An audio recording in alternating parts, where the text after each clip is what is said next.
Alright, YouTube, well, I've been doing a lot of fishing this past week, and over the weekend I went with my friend Cole and my friend Cade, and the first day we went to Lake Lenape in his canoe, and we fished for 4 hours. We didn't have too much time, and I have a video up on what we caught. I caught 2 bass on a spinner bait. We just had a big cold front come through, so I knew that would probably be a key bait other than a jig.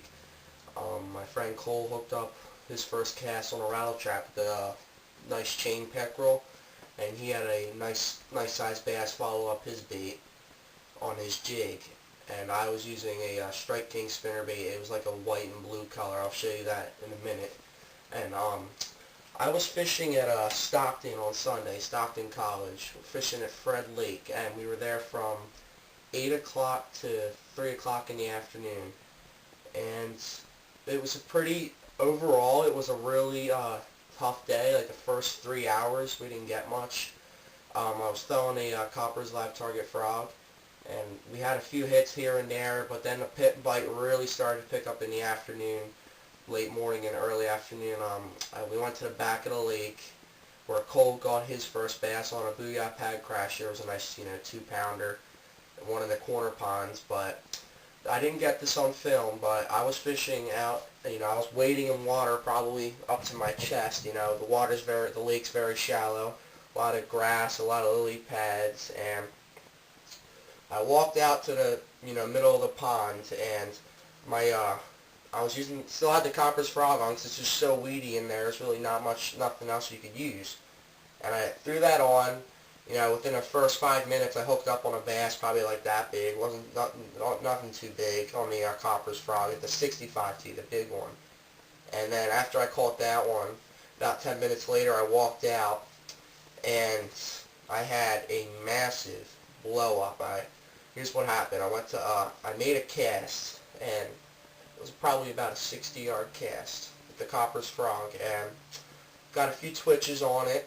I kind of turned my eye because I heard something splash, and out of the corner of my eye, I saw a massive blow-up. This is a huge blow-up, probably the biggest blow-up I have seen this year on a topwater bait. And I looked at it, and then my rod started bending. I mean, the fish bit it and took it. I didn't really set the hook.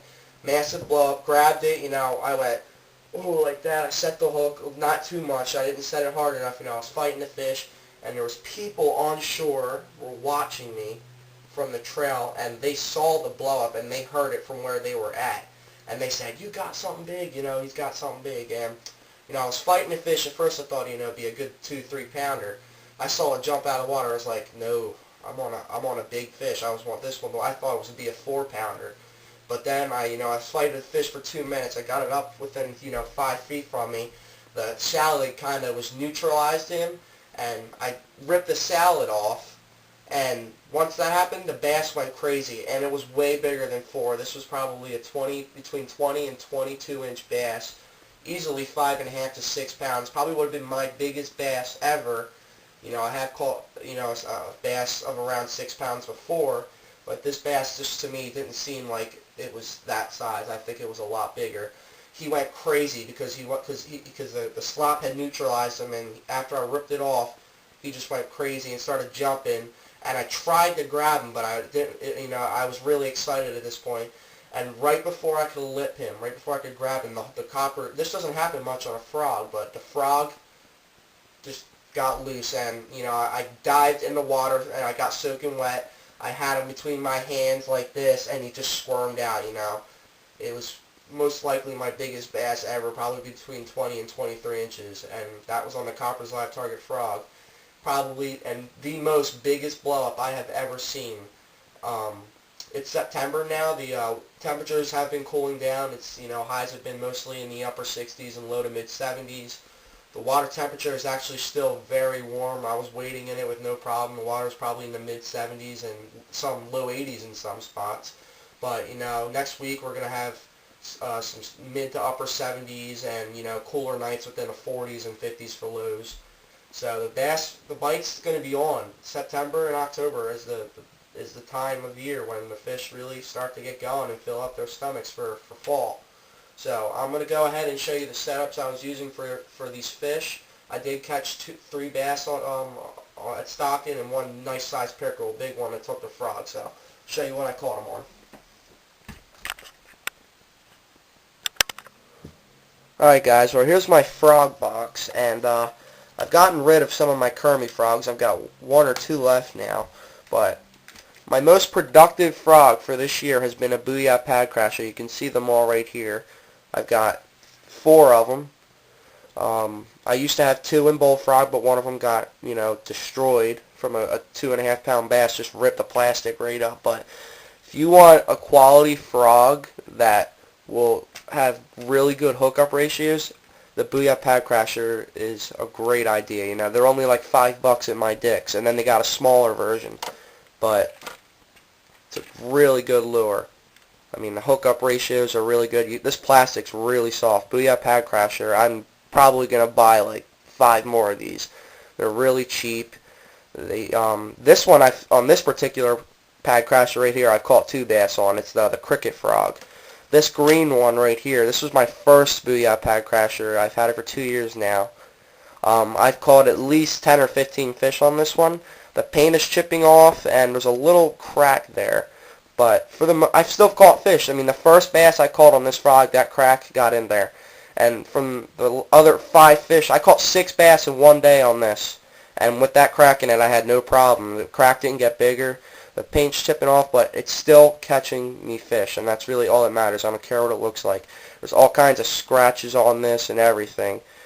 The eyes aren't even there anymore. It's just, it's been catching me fish. I've caught, I think, 10 or 15 bass this summer on this particular pad crasher. I've caught a couple on the bullfrog color. But a frog that has really, in the past couple years have really gotten popular are the Koppers Live Target. And I can tell you what, I saw the frog, I saw that it was $10, and I really didn't get the urge to buy it. But I finally did, just to try it. And I tell you what, it was a great idea, guys. These frogs are high quality. They got the legs there. They got the silicone skirt. You can see that there's a lot of paint chipped off on this. I've caught a lot of fish on this summer. And this was the exact frog that I hooked up on the 6-pounder on. This is I think the bigger profile and the lifelike look will definitely get you bigger fish to strike. I've caught when I was up in New York a few weeks ago, I caught 2 or 3 bass over 3 pounds with this, and a lot of nice 2-pounders with this. This is if you want one frog, a good around all frog, the Koppers Live Target is definitely to go. I've probably caught 10 fish on this and a couple pike and a giant pickerel on this. So it's got some bite marks in it, but it's not gonna affect it. I mean, the water, sometimes it gets water in it, but it still catches fish. It walks the dog. So this is a good quality frog. This is in the fluorescent green yellow color. And yesterday, or when I was at Stockton, I really just decided to throw this Koppers frog because I knew the big bass were going to be out feeding, and I knew they were going to be hungry, and the girth on this bass was humongous too. I mean, who knows, if I was throwing a pad crasher, I might have not gotten that 6-pounder to grow up. I think it's the much bigger profile that might have gotten that fish to strike. So that's the Koppers Live Target. I am definitely buying more of these. They were $10. They're for the most part they're $10, but my Dick's now has them for only $7.50. So I'm gonna start buying these a lot more now because there's been a lot of these frogs that have been sold, so the demand is not as high as it was. So the price is going down, and more people are going to be able to buy these now. So the price might even go back up again, but I'm definitely buying more of these. These are high quality, heavy duty frogs. Another frog I have is I have one Spro, and this is a Spro and Killer Gill. So far I've heard good things about it, but I'm not too impressed at it right now. It does fill up with water. It does. The advantages are that it casts very far. It walks the dog extremely well. And the durability is pretty fine. I mean, I've had 3 hits with this thing, and 3 of the bass that blew up on this took the frog really good, and I really set the hook on them. They took it good. I saw the frog go underwater when they hit it, so that I knew they had it. Set the hook, and I just never got them. So, but you can. I don't know if the camera's not gonna be able to see it, but there are a lot of scratches on the bottom just from teeth marks from the bass. So that's another good frog. I also have a Koppers Live Target and 55T. I've caught a few basses on this. I got a video on YouTube. I caught a 3-pounder in the river on this one. Another good frog. And this one I found hanging in a tree. So that's a save, huh? It's another good frog. We've got 3 different sizes: the 55, the 65T, the 55T, and then I have a smaller one, which my friend has a couple of them, and he likes the smaller ones. Another frog that is okay to me right now is the KVD. This is the KVD Sexy Frog. I haven't really given this a chance, but the plastics were a little too hard. It fills up with water a lot. I mean, you got to squeeze it out every cast. But so far, the durability and the paintness on this thing is really good. It's not losing paint, and it's not getting scratched up. I've had a few hits on this. I had one video in New York where I hooked onto a bass, but he came off on this. So the hook set ratio is not too good right now, but you know, I'm going to give it a more chance in the future. I also got another one in a black rainforest black color. They got the rattles in it too. So the frog has definitely been my most productive topwater bait this summer, for the most part. So this is a Scum frog right here. I've caught 1 bass on this. This was my first frog ever, and I caught 1 bass on it, and it was a 4-pounder in a lake that's highly pressured. So I highly recommend that you get the Koppers and you get the Booyah pad crashers. All right, you don't have to have every single frog that's on the market. You really don't. You can do just fine with the Booyah pad crashers and the Koppers. Right now, I'm not too impressed with the Spro, but I'm going to get that out a lot more, and I'm not too impressed with the KVD right now. But if I'm telling you, the frogs that you should get are Scum, Booyah, and Koppers Live Target. Check them out on Tackle Warehouse. They're really good frogs, and if you're a beginner's fisherman, the Booyah pad crasher will definitely help you catch fish. And the frog overall catches a lot of big fish, especially in New Jersey where there's not too many big fish. I mean, the Koppers Live Target's definitely the way to go. I mean, throw this in really heavy slop, heavy cover, and you'll get massive blow-ups. Don't be afraid to throw it in the heaviest cover you can find. So that's my my story for you guys. I have had some camera issues. I figured out that I can only my rechargeable batteries have been overcharging. I charge them all night long, and I only get 7 minutes of charge out of them. But I realized that if I charge it, I'm supposed to only charge the batteries for 2 hours, and then it gives the camera full battery, and I can film for like an hour. So next time I go fishing, I'll definitely try to get some more footage out there for you guys. Please subscribe to my channel if you can. Thanks for watching. Bass wishes. Now I wanted to show you guys the setup that I was using to catch those bass. I don't want to take it off the rack, but it's that bait caster right there. That is an Arbu Garcia Black Max 2. It's a 6:4 gear ratio, a little slow for frogging. I did have a Quantum that had like an 8:1 gear ratio, and that broke over the summer. Unfortunate, but the Black Max, I really like that reel. I have a 50-pound Stren braid. It's also really nice quality braid. With the Black Max, I can cast a mile with the frogs.